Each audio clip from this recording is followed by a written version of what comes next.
Dragon is tricking y'all, and it's about time you guys woke up. Y'all gotta stop respecting Dragon so much. What feats has Dragon done to get into the top 5 strongest of all time? Because I don't know what this guy has done. Dragon.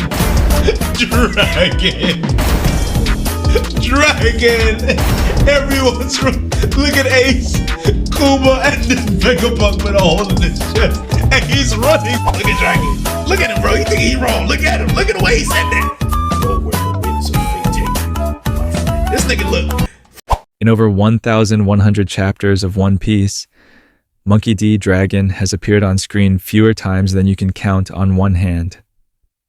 No major battles, no extended flashbacks, no grand speeches explaining his philosophy. Until now. Chapter 1160 and 1161 changed everything. We finally witnessed the moment that transformed a young Marine into the world's worst criminal. And it reveals why Dragon isn't just important to the story, he might be the linchpin of the entire final saga. Welcome back to Beyond the Panel. Let's talk about the ghost who just stepped into the light at God Valley. For those who haven't read the latest chapters, we're currently in the God Valley flashback, the incident that shaped the entire world of One Piece. And for the first time, we're seeing Dragon as a young Marine during the most pivotal event in history. Chapters 1160 shows us something extraordinary. During the chaos of God Valley, where the celestial dragons were conducting their twisted, native hunting competition, Dragon made a choice that would define his entire life. He shot a celestial dragon, not in self-defense, not by accident.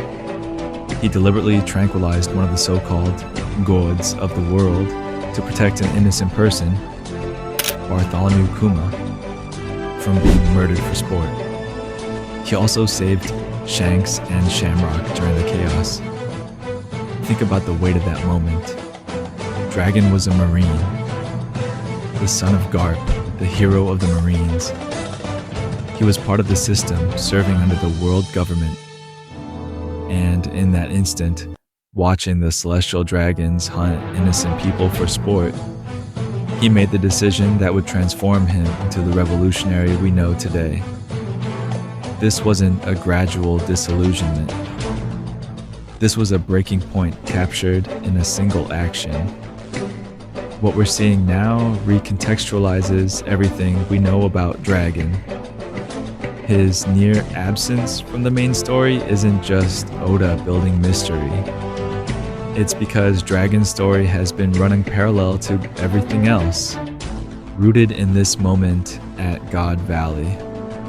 While we've been following Luffy's journey to become Pirate King, we've been missing the origin story of the man who would challenge the entire world order. And now finally, Oda is showing us why the world government fears Dragon more than any pirate who's ever lived. Because Dragon's revolution wasn't built on ambition or power. It was built on witnessing the absolute corruption of the system and choosing to oppose it. Consequences be damned. Let's talk about what the God Valley flashback reveals about Dragon's character and abilities. What we see is Dragon as a young Marine making a choice that would define everything. He tranquilized a celestial dragon who was attempting to shoot Kuma, a direct action against the so-called gods of the world. Later in the chaos, he saved Shanks and Shamrock, children who were caught in the nightmare of God Valley. But more importantly, we see his values crystallize in real time. Dragon doesn't hesitate. The moment he sees Kuma about to be killed, he acts, tranquilizing a celestial dragon without a second thought. He doesn't wait for orders. He doesn't calculate political consequences. He sees injustice and responds with immediate, decisive action. This is the foundation of everything the Revolutionary Army would become. The patterns we've seen throughout the series now make perfect sense. When Dragon appeared at Grey Terminal and witnessed the nobility burning down an entire district, he wasn't just passing through. He was seeing a repeat of what happened at God Valley. The same callous disregard for human life. The same systemic cruelty. When he saved Sabo after a celestial dragon destroyed his ship, it wasn't random chance. Dragon has made it his life's work to oppose the celestial dragons specifically because of what he witnessed at God Valley. And when he appeared in Logtown during that mysterious storm, standing in the rain watching Luffy escape execution, he was seeing his son embody the same instinct. The refusal to bow to tyranny. The willingness to defy the system for freedom. What we still don't know is the full extent of Dragon's abilities. The weather phenomena that accompany his later appearances, the storms, the wind, the lightning at Logtown, remain unexplained. We don't see confirmation of any special powers during God Valley, just a Marine making a stand. But what we do know is that the man who would become the world's worst criminal was forged in this moment, not through power, but through moral choice.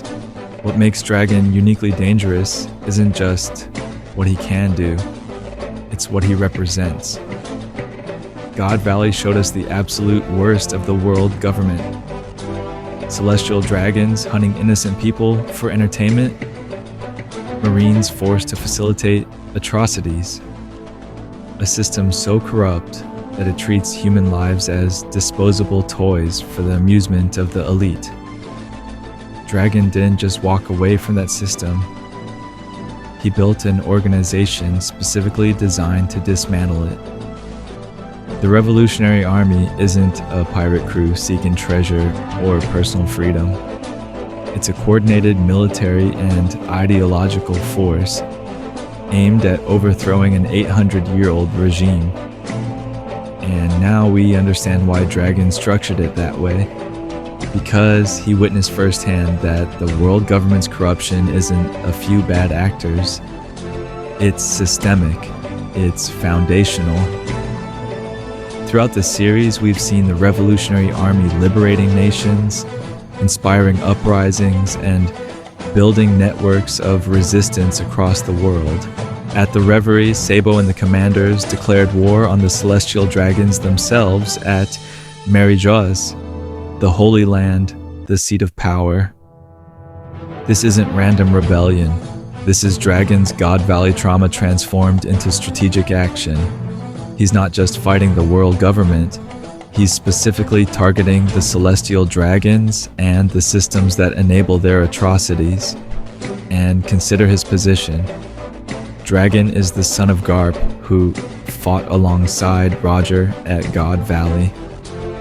Garp knows the truth about the Void Century, about the Ancient Kingdom, about what the world government is really built on. That knowledge almost certainly influenced Dragon's path. Dragon isn't rebelling blindly. He knows what he's fighting against. He saw it with his own eyes at God Valley.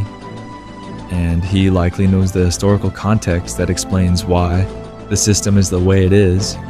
That makes him exponentially more dangerous than any pirate.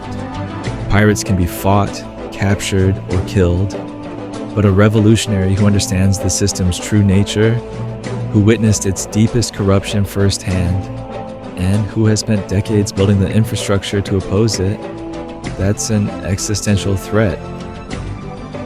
We're in the final saga now, and the God Valley flashback isn't just backstory, it's setup for what's coming. Dragon's moment of rebellion at God Valley mirrors where we are in the story right now. The world is learning the truth about the world government through Vegapunk's broadcast. The facade is cracking. And Dragon, who has been preparing for this moment since God Valley, is positioned to lead the war that will finally tear down the system he first opposed decades ago. The will of D runs through Dragon's lineage, but each generation expresses it differently. Roger found the truth, but arrived too early. Garp try to reform the system from within. Luffy liberates through pure action and inspires through example. But Dragon builds. He creates infrastructure. He trains leaders like Sabo who can carry the revolution forward. He coordinates global strategy. He doesn't just oppose tyranny, he's constructing the framework for what comes after. In the coming war, Dragon's role will be crucial in a way that goes beyond power scaling. While Luffy confronts Imu and the Gorosei, while the Straw Hats uncover the final truths, Dragon will be leading coordinated action against the world government's military and political structures. He's not waiting for Luffy to save the world. He's been actively dismantling the old world so a new one can be built, and now we know why. We've seen the moment that forged him. The instant when a young Marine saw the true face of the world government and chose to become its greatest enemy. That's not just character backstory. That's the emotional foundation for the entire revolutionary sequence. Chapter 1160 and 1161 gave us something we've waited over 2 decades for. Dragon's origin. The moment he went from Marine to revolutionary. The choice that would eventually make him the world's worst criminal. And it reframes everything. Dragon isn't just Luffy's absent father or a mysterious powerful figure. He's the man who witnessed God Valley, who shot a celestial dragon to save innocent lives, and who has spent 40 years building the force that will finally challenge the system he saw at its absolute worst. When Dragon steps fully into the final war, it won't just be as a powerful ally. It will be as someone who has been fighting this battle longer than Luffy has been alive. If you enjoy this analysis, subscribe to Beyond the Panel for more One Piece deep dives as the God Valley flashback continues. Leave your thoughts in the comments below. Thanks for watching. I'll see you in the next one.